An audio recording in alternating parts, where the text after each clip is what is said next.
قومی احتساب bureau NAB نے صدر مملکت آصف علی زرداری اور سابق وزیر اعظم نواز شریف، یوسف رضا گیلانی اور دیگر کے خلاف توشہ خانہ گاڑیوں کا ریفرنس اسپیشل جج سینٹرل کی عدالت منتقل کرنے کی استدعا کرتے ہوئے کہا کہ یہ مقدمہ اب نیب کے دائرہ اختیار میں نہیں آتا۔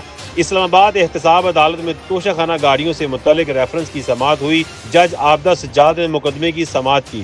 فاضل جج نے کہا کہ نیب نے اپنا جواب جمع کروا دیا ہے۔ Deputy D G prosecutor NAB بھی کیمرہ عدالت میں پیش ہوئے۔ آصف علی زرداری کے وکیل فاروق ایچ نائک کہا کہ آخر میں نیب نے ہاتھ سے معلوم نہیں کیا لکھا ہے۔ فاضل جج نے ریمارکس دیے، نیب زبانی کہہ رہا تھا کہ اس اسپیشل جج سینٹرل کو بھیجیں، جس پر میں نے ہدایت لکھ دی ہے۔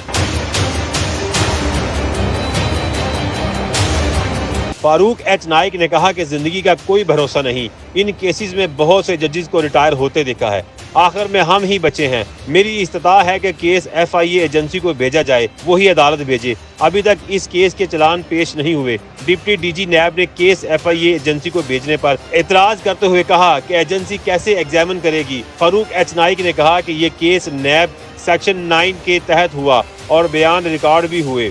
اس کیس میں دوبارہ انکوائری ہوگی اور انکوائری ایجنسی ہی کرے گی۔ فاضل جج نے استفسار کیا کہ عمران خان کے کیس میں کیا ہوا تھا۔ وکلاء نے بتایا کہ اس میں چلان آ گیا تھا، اس وجہ سے عدالت کو منتقل کیا گیا۔ یوسف رضا گیلانی، نواز شریف اور دیگر ملزمان کے وکلاء نے فاروق ایچ نائک کے دلائل سے اتفاق کیا۔ عدالت نے ریفرنس ایف آئی اے ایجنسی یا اسپیشل جج سینٹرل کو بھیجنے پر فیصلہ محفوظ کر لیا، جو 21 نومبر کو سنایا جائے گا۔ احتساب عدالت میں قومی احتساب بیورو کے دائر کردہ ریفرنس کے مطابق یوسف رضا گیلانی پر پاکستان پیپلز پارٹی کے شریک چیئرمین آصف علی زرداری اور مسلم لیگ نون کے قائد نواز شریف پر غیر قانونی طور پر گاڑیاں الاٹ کرنے کا الزام ہے۔ اس ریفرنس میں اومنی گروپ کے سربراہ خواجہ انور مجید، خواجہ عبدالغنی مجید کو بھی ملزم نامزد کیا گیا ہے۔ ریفرنس میں کہا گیا تھا کہ آصف علی زرداری اور نواز شریف نے کاروں کی صرف 15% رقم ادا کر کے توشہ خانہ سے گاڑیاں حاصل کی۔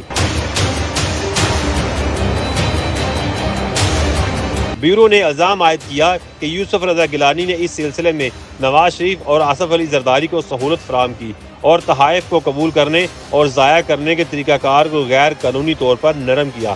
ریفرنس میں کہا گیا تھا آصف علی زرداری نے ستمبر اور اکتوبر 2008 میں متحدہ عرب امارات سے گاڑیاں BMW 750 model 2005، Lexus jeep model 2007 اور لیبیا سے BMW 760 کی ماڈل 2008 حاصل کی۔ مذکورہ ریفرنس کے مطابق وہ فوری طور پر اس کی اطلاع دینے اور کابینہ ڈویژن کے توشہ خانہ میں جمع کروانے کے پابند تھے، لیکن انہوں نے نہ تو گاڑیوں کے بارے میں مطلع کیا اور نہ ہی انہیں نکالا گیا۔ نیب ریفرنس میں الزام لگایا گیا تھا کہ سال 2008 میں نواز شریف کے پاس کوئی سرکاری عہدہ نہیں تھا، اس کے باوجود اپریل یا دسمبر 2008 میں انہوں نے اس وقت کے وزیر اعظم یوسف رضا گیلانی کو کوئی درخواست دیے بغیر اپنے فائدے کے لیے کابینہ ڈویژن کے تحت طریقہ کار میں بے ایمانی اور غیر قانونی طور پر نرمی حاصل کی۔ ریفرنس کے مطابق خواجہ انور مجید نے MS Ansari sugar mills limited کے اکاؤنٹ سے استعمال کرتے ہوئے اواری ٹاور کے نیشنل بینک کے ایک اکاؤنٹ سے 92 لاکھ روپے آصف علی زرداری کے اکاؤنٹ میں منتقل کیے۔ اس کے علاوہ انہوں نے ایک اکاؤنٹ کے ذریعے آصف علی زرداری کی جانب سے 1,11,17,577 روپے کی ادائیگی کی۔ ملزم نے اپنی غیر قانونی اسکیم کے سلسلے میں آصف علی زرداری کے ناجائز فوائد کے لیے مجموعی طور پر 2,03,17,557 روپے ادا کیے۔